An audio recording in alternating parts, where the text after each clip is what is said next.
Episode 6, Voices of the Past, Volume 1, The Lacerta Files. Recently I've been watching several videos of what is called the Lacerta Files. These are purported interviews with a woman from a reptiloid species. First of all, the premise isn't bad at all. We don't have any idea what happened on Earth before the invention of writing. It is quite reasonable to assume that a humanoid but reptiloid species could have evolved from dinosaurs. Furthermore, since our burrowing into the ground for research purposes is severely limited, we don't have any idea what lies beneath the topmost layers of the Earth, at least when it goes beyond, say, geological things. There could be entire civilizations hidden on Earth that live below the ground, and even with all our sophisticated instruments we could not find them all, or just one of them, if they are all well hidden from our sensors.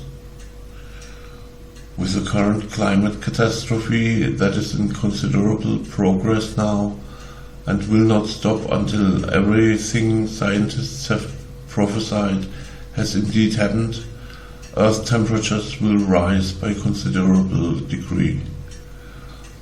This also has the effect of certain cold regions like the permafrost region in Siberia thawing. But there are more regions in the Arctic and the Antarctic affected by this.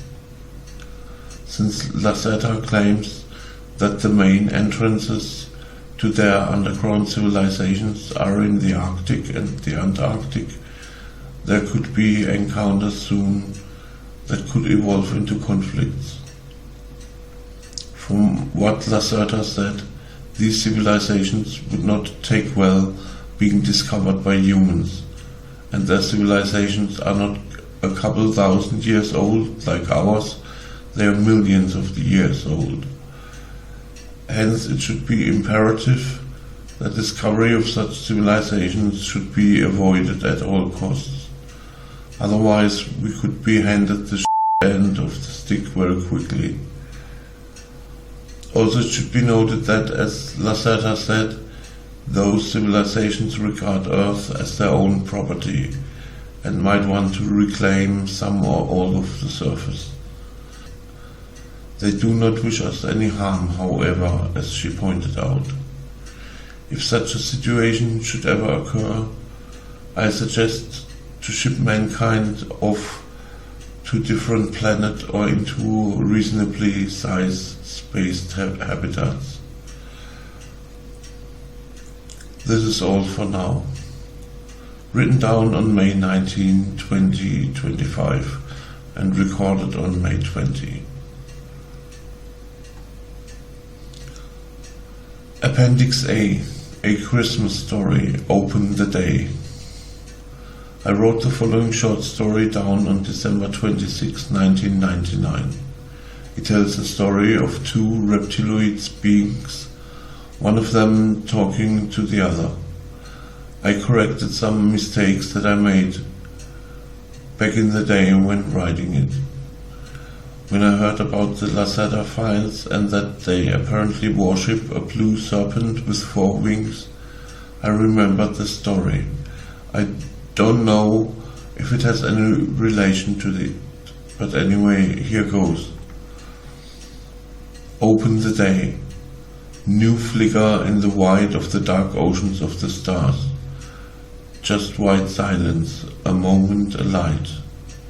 Then nothing anymore. Special is the sparkling of the suns. A multicolor scream in the dawn.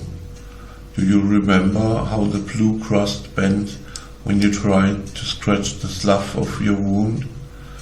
Do you recognize the scales of your skin? The armor plates on your back and the long muscular tail? The shine of the colors on your body when the 3 suns are hanging in the sky? Your 4 arms? Do you remember the compliance of the technocrats to open a portal for us? Does not the living flesh surpass the perfection of any technology? And yet, they enabled our space journeys. We grasped what was offered to us. We jumped into this trek. We dug ourselves through space and time to find new food of worlds. The starships carried us around and back. We are home. Open the day, open your eyes. We encountered many adventures on our journeys, and we satisfied our hunger on the flesh and blood of those who made an attempt on our lives. Experience and wisdom were our reward, and we brought it back with us. The songs of anger have ebbed, and yet we still hear them, how they are carried about by the winds. We burrowed into the ground to hide ourselves. We researched, we yielded.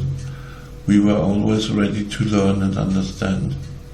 And here, my friend, the long journey ends, and I am waiting, longing for your awakening.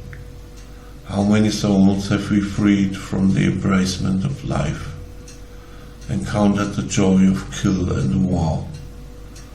We were fighters side by side, and our holy will was fulfilled. We created worlds, we destroyed worlds.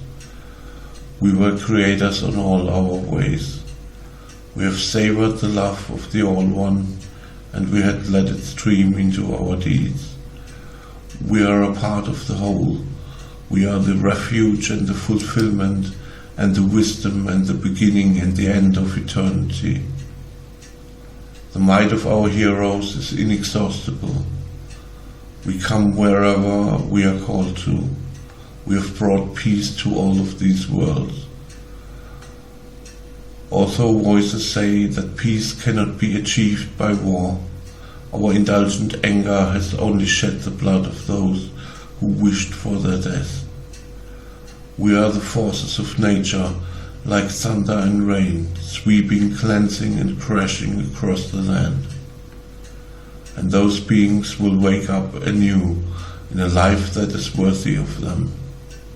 And when we meet next time, they will pay us the honor that we deserve. How many of their kind have these beings thrown into unspeakable suffering? Their suffering has turned the nature of their planet against their tormentors, against themselves, to draw new strength, and it has called us, those who were searching for new shores where we could achieve our benefits. We have cured them, cured of unworthy life, cured of hatred and malice, cured of lie and discord. These beings have realized after they had died that this was the wrong way. They have drunk from the infinite love of the All One and are now back on the right path.